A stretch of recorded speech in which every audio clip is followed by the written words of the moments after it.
নমস্কার, শুভ সকাল। আশা করছি আপনারা সকলেই ভালো আছেন। আবার নতুন একটা ভিডিওয়ে আপনাদেরকে আমার চ্যানেলে সুস্বাগত। চলুন আজকের ভিডিওটা শুরু করা যাক। চলুন আজকে জমি থেকে কি সবজি তুলে নিয়ে এসেছি, কি ফল নিয়ে এসেছি আর কি শাক নিয়ে এসেছি সেটা আপনাদের সাথে আমি শেয়ার করব। দেখুন একদম এই পাকা পেঁপেটা আপনারা দেখুন, আমাদের গাছের 4টে পেঁপে তুলে নিয়েছি জানেন। এটা একদম পাকা আর এগুলো একটু রাসিয়েছে আর কি। আর তারপর দেখুন এখানে সবজির ভিতরে পুরো বেগুন নিয়ে এসেছি, গাছেতে হয়েছে আমাদের। তো এত ছোট কিন্তু এরা আর বড় হবে না, ওইখানে কি জানি না হয়েছে, মা বলছিল এরা আর বড় হবে না।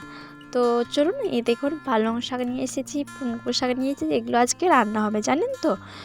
তো মানে এই আমাদের জমিতে তো সবজি লাগিয়েছি, তখন আপনাদের সাথে শেয়ার করেছিলাম। তো একটু আধটু করে হচ্ছে তারপরে রান্না মা করছে।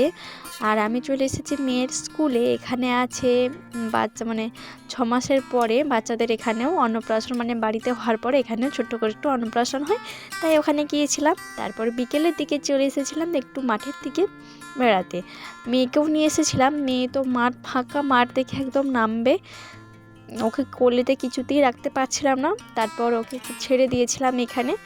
ও তো মানে মন আনন্দ, মন খুশি সমস্ত কিছু করে এখানে খেলা করছিল। আর হচ্ছে কারণ যে সমস্ত এই ঘাসগুলো আছে ওগুলো ও হাতে করে তুলছিল।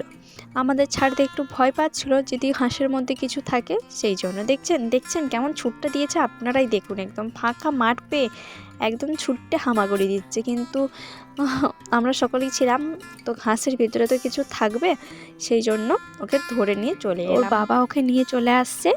তো আজকের ভিডিওটা আপনাদের কেমন লাগলো? যদি ভিডিওটা ভালো লেগে থাকে লাইক কমেন্ট শেয়ার করবেন, আর ভিডিওটা কোন পার্টটা ভালো লেগেছে সেটা কমেন্ট বক্সে কমেন্ট করে জানাবেন। টাটা।